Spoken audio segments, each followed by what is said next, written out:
السلام عليكم ورحمة الله تعالى وبركاته المتتبعات لقناتي وقناتكم. مرحبا وستلاف مرحبا.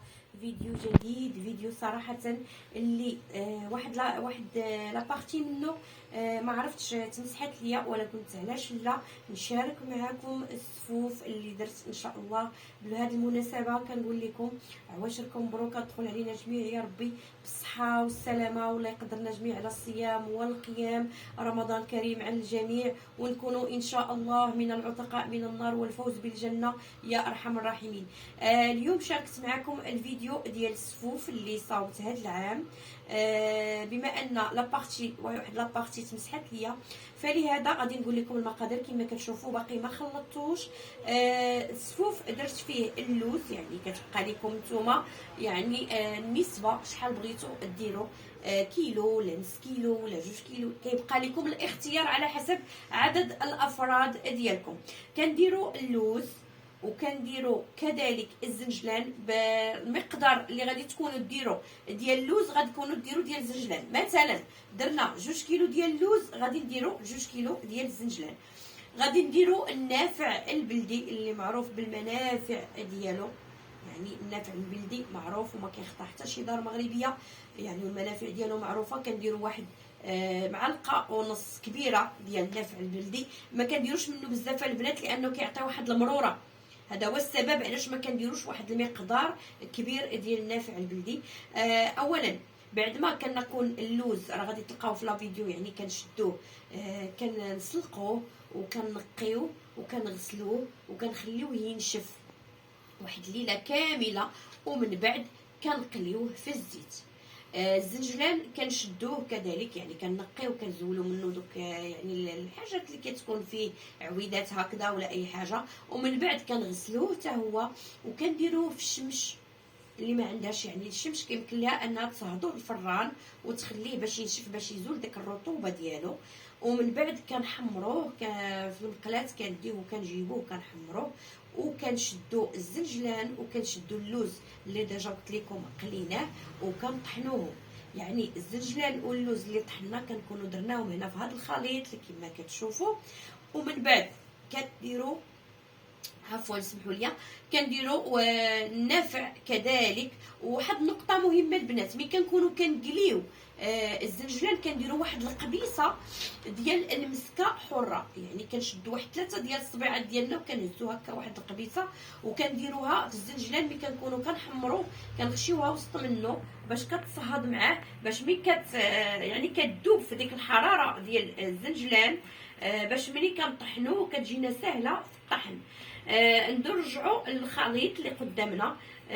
بعد ما درنا اللوز واللي طحنا ودرنا الزنجلان اللي طحنا، كنديروا واحد المعلقه كبيره ديال النافع، معلقه وشويش ديال النافع اللي حتى هو طحناه بعد ما حتى هو غسلناه وشمشناه او حتى تولات منه الرطوبه، اولا درناه في الفران بعد ما سدينا، يعني سخنا الفران وسديناه وديري يعني تتحيد منه الرطوبه.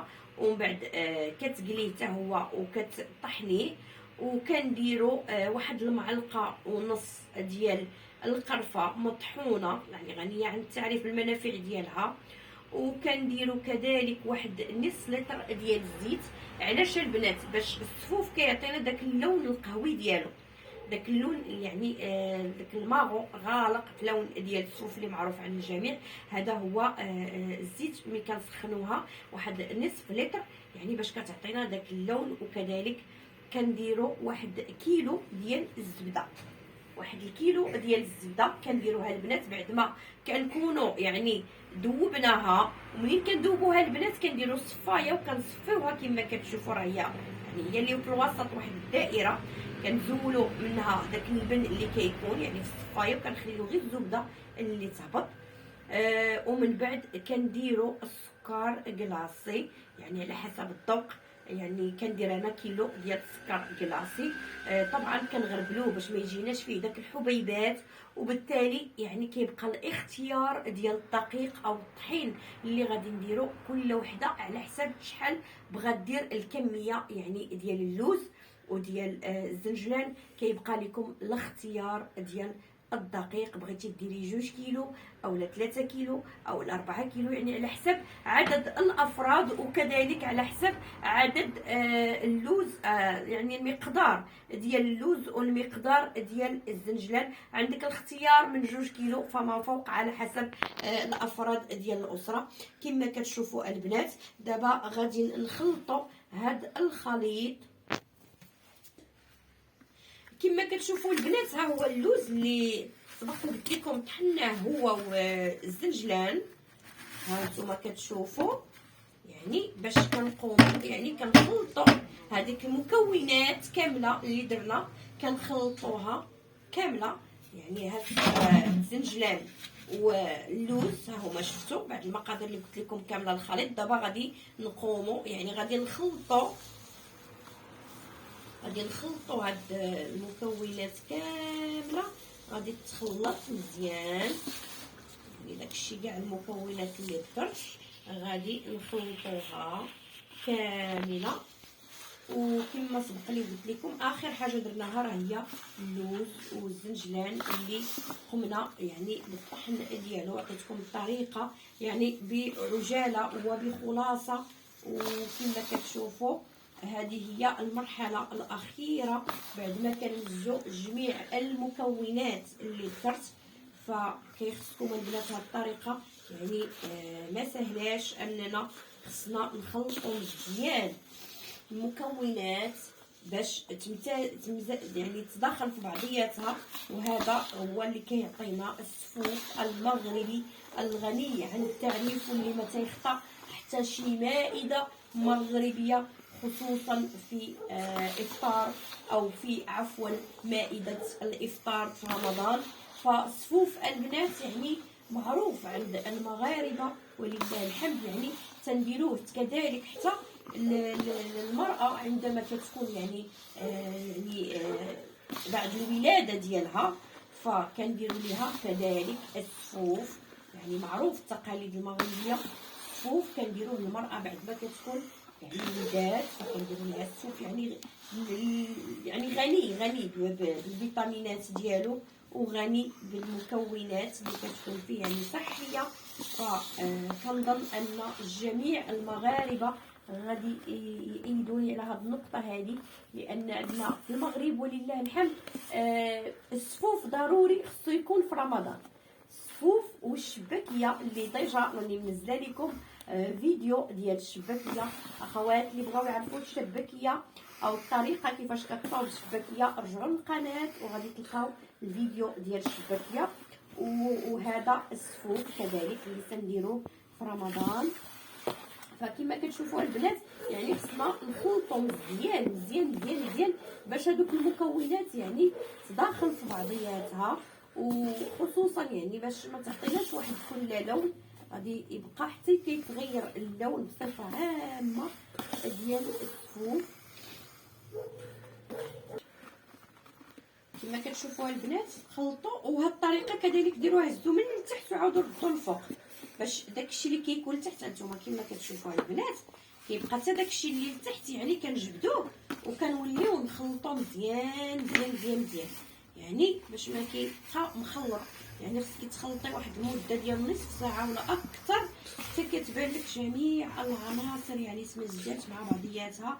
هاد الطريقه هي الصعيبه السفوف، باش ملي كنهزو السفوف نبغيو ناكلوه ما كنلقاوش يعني ما مخلطش اولا كيبانوا لينا الالوان فيه مثلا مثل السكر ولا الابيض اولا مثل مثلا اي حاجه مكونه درناها. لا، خصو يكون كامل في لون واحد البنات. يعني الله يجازيكم بالخير الطريقه او الاخوات خصنا نخلطوه بهذه الطريقه هذه. دائما نجبدو من الاسفل الى الاعلى ونخلطو مزيان حتى ما كيبقاوش يبانوا لينا دوك الالوان اللي كنكونوا ديجا درناهم. دوك المكونات كيكونوا معزولين لينا، فخصنا نمجزوه كتر. فالطريقه ديال الخلط ديال المكونات ما خصكمش البنات ديروا واحد مده 5 دقائق ولا 10 دقائق، لا، حاولوا تعطيو واحد الوقت الكافي باش يخرج السفوف. يعني اي بلاصه هزيتي منها السفوف كتخرج كلها يعني العناصر يعني ممزوجه مع بعضياتها. المكونات يعني عاطيه واحد الذوق اللي رائع رائع رائع. وصراحه هاد المكونات اللي عطيتكم راها ما يعني ما كثيراش، وكذلك الذوق ما نقولكمش البنات يعني ما شاء الله كيعطي واحد الذوق رائع. كنتمنى تجربوه وتكتبوا لي في التعاليق، كيعطي واحد الذوق رائع رائع رائع البنات. فقلت علاش لا نشارك معكم الصوف، يعني حتى الاخوات اللي ما تعرفوش يديروا الصوف او لا ما عندهمش او لا كل وحده وكدير الطريقه ديالها. فقلت علاش لا نعطيكم الطريقه ديالي اللي تندير بها الصفوف ديالي لوليداتي كل عام.